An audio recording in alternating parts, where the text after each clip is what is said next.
On April 30, 2025, the court in The Hague sentenced 2 men to 12 years in prison each for their involvement in the fatal stabbing of Kareem El-Kudi, 40.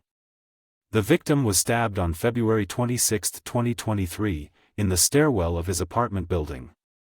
The court concluded that the act showed clear signs of honor-based violence. Kareem El-Kudi lived with the sister of Tawfiq, 45. According to Islamic law, they were married, but her family did not accept the relationship. In the period leading up to the incident, Kareem had asked Tawfiq's father for permission to marry his daughter. That permission was denied, as residence documents for Kareem would first have to be arranged. Not long afterward, Tawfiq began to suspect that Kareem had moved in with his sister anyway. This led to anger and ultimately to a fatal escalation. Several weeks before the murder, Tawfiq and Ismail, 30, discussed a plan multiple times to harm Kareem. Tawfiq gave Ismail a photo of Kareem, which Ismail photographed manually from Tawfiq's phone screen to avoid leaving digital traces. He also provided him with the victim's address. Their intent: to teach Kareem a lesson through physical violence. On the day of the murder, Tawfiq and Ismail visited Kareem's home several times. Ismail conducted reconnaissance and reported back to Tawfiq. Later that day, they returned together, with Ismail carrying a shoebox.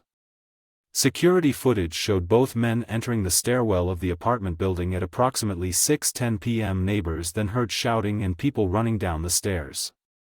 A neighbor saw Kareem injured in the stairwell.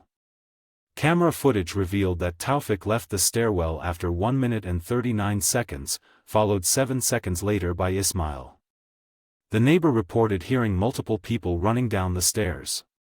Kareem tried to follow his attackers, returned to lock the door, and then collapsed. He had sustained a single stab wound that caused fatal damage to his stomach, liver, intestines, and 1 kidney. After the attack, both suspects returned to Tawfiq's home, where he handed Ismail €800. The knife and the shoebox were never recovered. 4 months later, both men were arrested. Since then, they have each blamed the other for stabbing Kareem. The court was unable to determine which of the two wielded the knife but found both suspects guilty of jointly committing manslaughter. According to the judges, they acted deliberately, following a shared plan to harm Kareem with a bladed weapon. The short time they spent in the stairwell indicated a targeted action. Kareem's death left deep scars. His partner, Tawfiq's sister, gave birth to their daughter after his passing.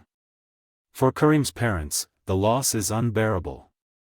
Therefore, in addition to the prison sentences, the court also ordered each parent to receive €17,500 in compensation. The court emphasized that honor-based violence has no place in a constitutional state. This case bears the marks of honor revenge, the judge said. There is absolutely no room for that within our legal order.